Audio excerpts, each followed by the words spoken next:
আসসালামু আলাইকুম সবাইকে। আজকে আমাদের আলোচ্য বিষয় বরিশাল বোর্ড 2023 সালের কম্পিটিটিং সেন্টেন্স সমাধান পর্ব। তো এই পর্বটি আমরা প্রত্যেকটা রুল ডিটেলসে আলোচনা করব এবং বাংলা অর্থ দেখে নেব। তাহলে চলো আমরা ক্লাসটি শুরু করি। Patriotism is a noble virtue, স্বদেশপ্রেম একটি মহৎ গুণ। We all should have patriotism, আমাদের প্রত্যেকের মধ্যে দেশপ্রেম থাকা উচিত। বাংলা অর্থটা দেখে নাও। দেশপ্রেম একটি মহৎ গুণ, আমাদের সকলের দেশপ্রেম থাকা উচিত যাতে, আমরা কিন্তু অ্যান্সার করবো এইখান থেকে শুরু, যাতে আমরা দেশের সেবা করতে পারি। যাতে আমরা দেশের সেবা করতে পারি, এতটুকু অ্যান্সার আমরা করব। অবশ্যই একটা রুল বা একটা প্যাটার্ন অনুসরণ করে। সেটি কি? সেটি হচ্ছে সো দ্যাট। তো সো দ্যাটের আগে যদি প্রেজেন্ট টেন্স থাকে, অর্থাৎ প্রেজেন্ট ইনডিফিনাইট টেন্স থাকে, দেখো এখানে রয়েছে উই অল শুড হ্যাভ, সব রয়েছে প্রেজেন্টে। তাহলে আমাদের পরবর্তীতে অ্যান্সার করতে হবে subject can will may be on extension, এখান থেকে যে কোনো একটি নিতে হবে।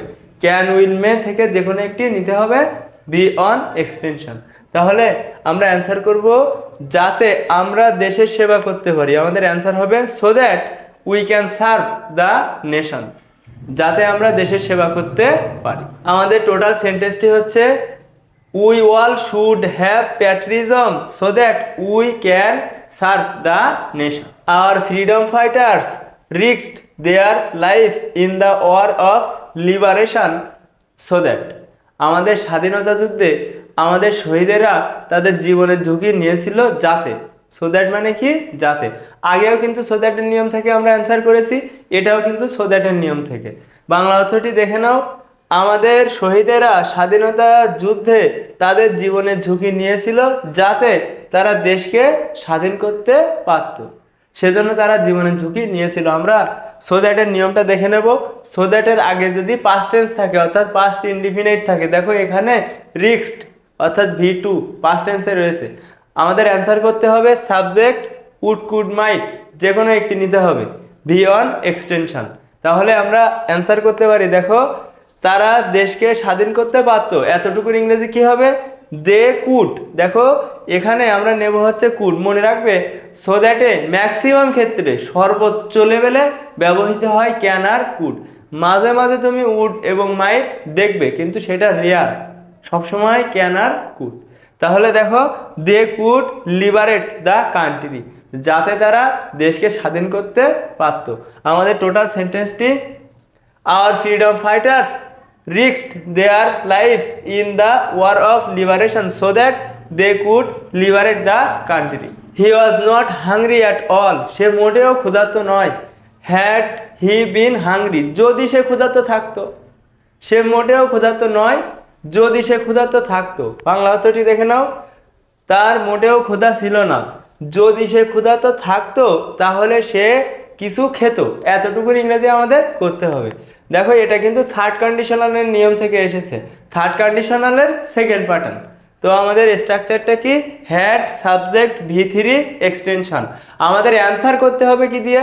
সাবজেক্ট উড কুড মাইট থেকে যে কোনো একটি নিতে হবে হ্যাভ V3 এক্সটেনশন। তাহলে আমাদের অ্যান্সার হয়ে যাবে, দেখো হি উড হ্যাভ ইটেন, সে কিছু খেত, অথবা হি উড হ্যাভ ইটেন, সে খেত।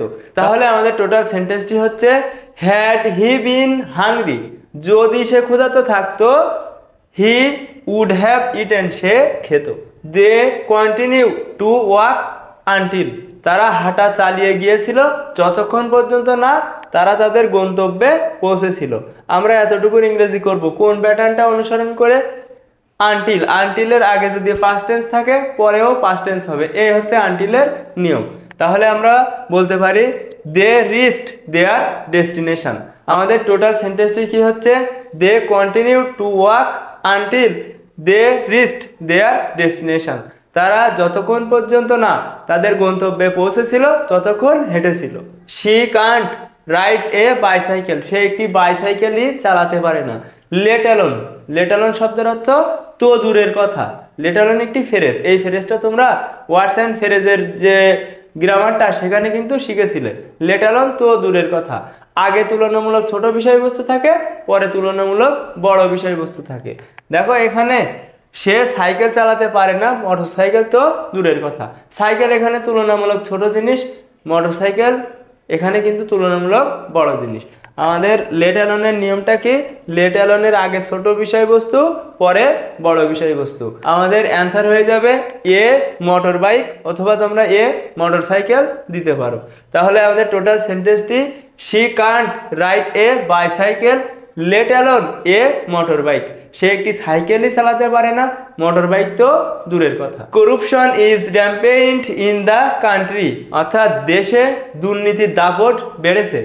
ইট ইজ হাই টাইম, এটাই উপযুক্ত সময়। দ্য গভর্নমেন্ট, অর্থাৎ সরকার। বাংলা অর্থটি দেখে নাও, দেশে দুর্নীতির দাপট, এটাই উপযুক্ত সময় সরকারের এটি থামাবার, অর্থাৎ সরকারের দায়িত্ব দুর্নীতি থামাবার। আমরা ইট ইজ হাই টাইমের 3টা নিয়ম রয়েছে, তোমরা রুলসের ক্লাসে ডিটেলসে শিখেছিলে। আমরা এখন অ্যান্সার করব সাবজেক্ট ভি2 এক্সটেনশন এই প্যাটার্ন দিয়ে, কারণ সেন্টেন্সে কিন্তু দ্য গভর্নমেন্ট এখানে সাবজেক্ট দেয়া রয়েছে। আমরা ভি2 এক্সটেনশন দিয়ে বাক্য শেষ করব। আমরা বলতে পারি stop it, the government stop it, এটাই উপযুক্ত সময় সরকারের এটি থামাবার। টোটাল সেন্টেন্সটি ইট ইজ হাই টাইম, এটাই উপযুক্ত সময় দ্য গভর্নমেন্ট স্টপ ইট, সরকারের এটি থামাবার। 21 February is a red letter day in our national history because, Bangla অর্থটি দেখে নাও, 21শে ফেব্রুয়ারি আমাদের জাতীয় জীবনে একটি লাল অক্ষরের দিন, কারণ এই দিনে আমরা আমাদের বাংলা ভাষাকে মাতৃভাষা হিসেবে পেয়েছিলাম। এটা আমাদের একটা গৌরবের বিষয়, আমরা এই দিন কি আমাদের বাংলা ভাষাকে মাতৃভাষা হিসেবে পেয়েছিলাম। বাংলা অর্থের সাথে মিলিয়ে আমাদের অ্যান্সার করতে হবে। আমরা বলতে পারি উই গট, আমরা পেয়েছিলাম বাংলা, অর্থাৎ বাংলাকে অ্যাজ আওয়ার মাদার টাং, আমাদের মাতৃভাষা হিসেবে। আমাদের মাতৃভাষা হিসেবে এই দিন কিন্তু আমরা বাংলা ভাষাকে পেয়েছিলাম। দেয়ার গোজ এ প্রভাব, একটা প্রবাদ আছে যে তোমাদের স্টকে যতগুলো প্রবাদ আছে তা থেকে কিন্তু যে কোনো একটি এখানে দিলেই কিন্তু অ্যান্সার হয়ে যাবে। আমি কিন্তু তোমাদের 25টি প্রবাদ মুখস্থ করিয়েছিলাম, তা থেকে তোমাকে এখানে যে কোনো একটি দিলেই কিন্তু হবে। United we stand, divided we fall, একতায় উত্থান বিভেদে পতন। অথবা আমরা বলতে পারি honesty is the best policy, সততাই সর্বোৎকৃষ্ট পন্থা। আমরা কিন্তু এই যে প্রবাদগুলো রয়েছে এগুলো ব্যবহার করতে পারি। এছাড়াও রয়েছে time and tide wait for none, সময় এবং স্রোত কারোর জন্য অপেক্ষা করে না। মর্নিং শোজ দ্য ডে, সকাল দেখলেই বোঝা যায় দিনটি কেমন হবে। এছাড়াও আর একটি প্রবাদ রয়েছে a man is known by the company he keeps, সঙ্গ দেখে মানুষ চেনা যায়। All that glitters is not gold, চকচক করলেই সোনা হয় না। Meera has not been able to recalled where, Meera সে মনে করতে পারছে না কোথায়। বাংলা অর্থটা দেখে নাও, মীরা মনে করতে পারছে না সে কোথায় বাস করে। বাংলা অর্থের সাথে মিলিয়ে এটা আমাদের অ্যান্সার করতে হবে সে বাস করে, আমরা বলতে পারি হি লিভস। তাহলে আমাদের টোটাল সেন্টেন্সটি হচ্ছে Meera has not been able to recalled where she lives. No sooner had she crossed the main gate, যখনই সে মেইন গেটটি ক্রস করেছিল তখনই বৃষ্টি শুরু হয়েছিল। এতটুকু ইংরেজি আমরা করব।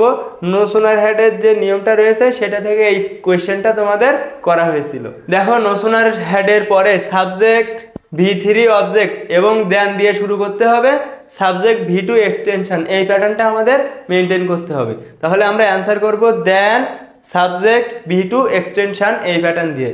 বাংলা অর্থটা কি? তখনই বৃষ্টি শুরু হয়েছিল, আমরা বলতে পারি দেন দ্য রেইন স্টার্টেড, তখনই বৃষ্টি শুরু হয়েছিল। টোটাল সেন্টেন্সটি no sooner had she crossed the main gate then the rain started, তখনই বৃষ্টি শুরু হয়েছিল যখনই সে মেইন গেটটি ক্রস করেছিল।